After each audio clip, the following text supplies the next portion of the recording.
কোনো পরীক্ষা ছাড়াই সেন্ট্রাল গভর্নমেন্টের চাকরি। হ্যাঁ, একদম ঠিক শুনেছ। পরীক্ষা ছাড়াই সেন্ট্রাল গভর্নমেন্টের চাকরি।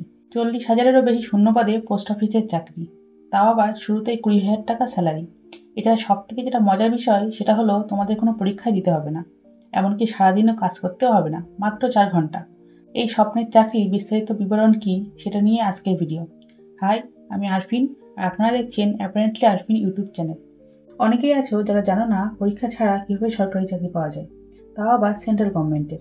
আর যারা অলরেডি জানো এই চাকরি বিষয়ে, তাদেরকে বলবো, তোমরা অনেকেই ভাবো যে করোনার সময় যারা বাড়িতে বসে মহা আনন্দে পরীক্ষা দিয়েছে তাদের তো অনেক নাম্বার, তো তাদের সাথে কিভাবে আমরা কম্পিটিশন করব, কিভাবে আমরা চাকরি পাবো।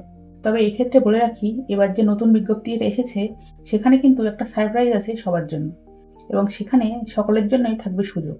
তো তার জন্য ভিডিওটা পুরো দেখতে হবে। এবং আজ যারা এই চ্যানেলটাকে প্রথম দেখছো তাদের সবার কাছে অনুরোধ রইল চ্যানেলটাকে একবার ঘুরে দেখার। চলো দেখা যাক আজকে বিজ্ঞপ্তিতে কি আছে। পোস্ট অফিস নিয়োগ 2025। তোমাদের বলে রাখি, সামনেই তো 2025 আসতে চলেছে। 2025-এর জানুয়ারি মাসেই তোমরা সম্ভবত এই বিজ্ঞপ্তিটা পেয়ে যাবে। কি আছে এই বিজ্ঞপ্তিতে? শূন্যপদ 40,000-এরও বেশি ধরে রাখো সারা ভারতে, এবং যোগ্যতা শুধুমাত্র মাধ্যমিক পাস। এত সব কিছুই শুধুমাত্র মাধ্যমিক পাশে, তাও আবার কোনোরকম পরীক্ষা বা ইন্টারভিউ ছাড়াই।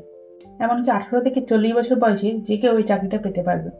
তো সবার প্রথমে জিডিএস ভ্যাকান্সিতে যে পোস্টগুলো আছে এবং কোন কোন পোস্টে তোমরা আবেদন করতে পারবে সেটা নিয়ে আলোচনা করি। এখানে প্রথম পোস্ট থাকবে বিপিএম অর্থাৎ ব্রাঞ্চ পোস্টমাস্টার, এবং দ্বিতীয় পোস্ট থাকবে এবিপিএম অর্থাৎ অ্যাসিস্ট্যান্ট ব্রাঞ্চ পোস্টমাস্টার, এবং তৃতীয় পোস্ট আছে ডিডিএস বা গ্রামীণ ডাক সেবক। অর্থাৎ এই 3টি পোস্টের যে কোনোটাই তোমরা আবেদন করতে পারবে, শুধু তোমাদের প্রেফারেন্সটা দিতে হবে। আর এবার আসি এজ লিমিট বা বয়স সীমাতে। তোমরা যারা আবেদন করতে চাও তাদের বয়স হতে হবে 18 থেকে 40 বছরের মধ্যে। অর্থাৎ তোমরা যারা জেনারেল বা আনরিজার্ভ ক্যাটাগরির আছো, তোমাদের প্রত্যেকেরই বয়স 18 থেকে 40 বছরের মধ্যে থাকতে হবে। তবে ওবিসি ক্যান্ডিডেটরা আপার এজ লিমিটে 3 বছর, এবং যারা এসসি এসটি তারা 5 বছরের ছাড় পাবে। শিক্ষাগত যোগ্যতার কথায় আসি, শুধুমাত্র মাধ্যমিক পাস যোগ্যতায় অনলাইনে আবেদন করতে পারবে এই পোস্ট অফিস জিডিএস ভ্যাকান্সির জন্য। এবার বলে রাখি, এখানে কিছু এক্সট্রা কোয়ালিফিকেশান কিন্তু চেক করা হবে। যেমন মিনিমাম 60 দিনের কম্পিউটার সার্টিফিকেট লাগবে ডকুমেন্ট ভেরিফিকেশনের সময়, অর্থাৎ তোমাদের মিনিমাম 2 মাসের কম্পিউটার সার্টিফিকেট থাকা বাধ্যতামূলক। তাছাড়াও কিছু এক্সট্রা নলেজ তোমাদের প্রয়োজন, সেগুলি হলো: 1. Local language. তোমাদের প্রত্যেকেরই লোকাল ল্যাঙ্গুয়েজ সম্পর্কে জ্ঞান থাকতে হবে, অর্থাৎ যে এরিয়া থেকে আবেদন করবে সেখানকার লোকাল ল্যাঙ্গুয়েজ তোমাদের জানতে হবে। যেমন পশ্চিমবঙ্গ থেকে অ্যাপ্লাই করলে তোমাদের অবশ্যই বাংলা ভাষা জানতে হবে। এবং 2. তোমাদের অবশ্যই সাইক্লিং জানতে হবে। এবার নেক্সট পয়েন্ট, কীভাবে আবেদন করবে। আবেদন করার জন্য ইন্ডিয়া পোস্টের অফিসিয়াল ওয়েবসাইটে আছে, যেটা ভিডিওটা দেখতে পাচ্ছ। এখানে গিয়ে স্টেপ বাই স্টেপ 3টি ধাপে আবেদন করতে হবে। প্রথম ধাপ রয়েছে রেজিস্ট্রেশন, তারপর অ্যাপ্লাই অনলাইন, ও তারপর ফিস পেমেন্ট, এবং তারপর অ্যাপ্লিকেশন ফর্মের রিসিপ্ট তোমরা পেয়ে যাবে। এবার অনলাইন আবেদন করলে কত টাকা তোমাদের ফিস লাগবে? জেনারেল, ওবিসি, ইডব্লিউএস সবার জন্যই লাগবে 100 টাকা। তবে এসসি এসটি, পিডব্লিউডি এবং ওমেন অর্থাৎ মেয়েদের জন্য কোনো ফিস লাগে না। এবার সবথেকে গুরুত্বপূর্ণ পয়েন্ট, সিলেকশন প্রসেস। এখানে তোমরা সবাই জানো কোনো লিখিত পরীক্ষা নেওয়া হয় না। অনলাইন অ্যাপ্লিকেশনের মাধ্যমে মার্কসের হিসাবে মেরিট লিস্ট বার করা হয়। মেরিট লিস্টে শর্ট লিস্টেড হলে তোমাদের ডকুমেন্ট ভেরিফিকেশনে ডাক আসবে। মিনিমাম 5 থেকে 6টা মেরিট লিস্ট বার হয়।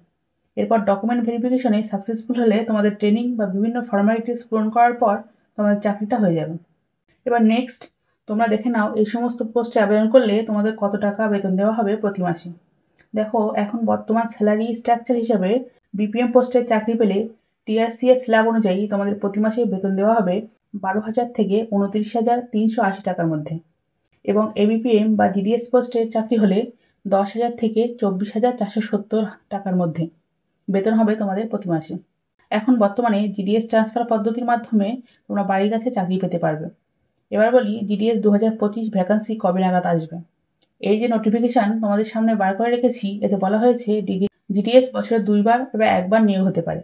যদি 1 বার হয় তবে ভ্যাকান্সি আসতে লেট হতে পারে, তাহলে জুলাই কিংবা আগস্ট মাস হয়ে যেতে পারে নোটিফিকেশান আসতে।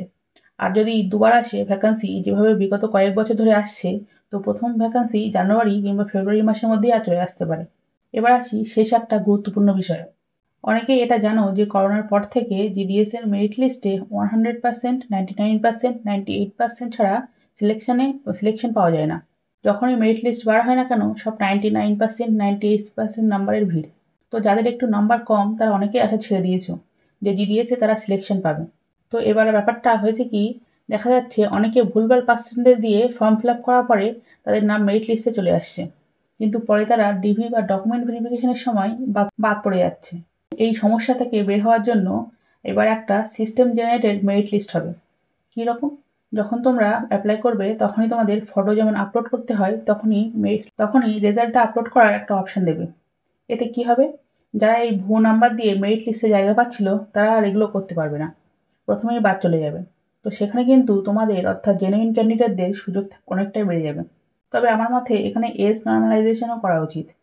কে কোন সালের মাধ্যমিক পাস সেটাও বিবেচনার মধ্যে আনা উচিত, কারণ আগেকার নাম্বার এবং এখনকার নাম্বারের মধ্যে পার্থক্য বিস্তর।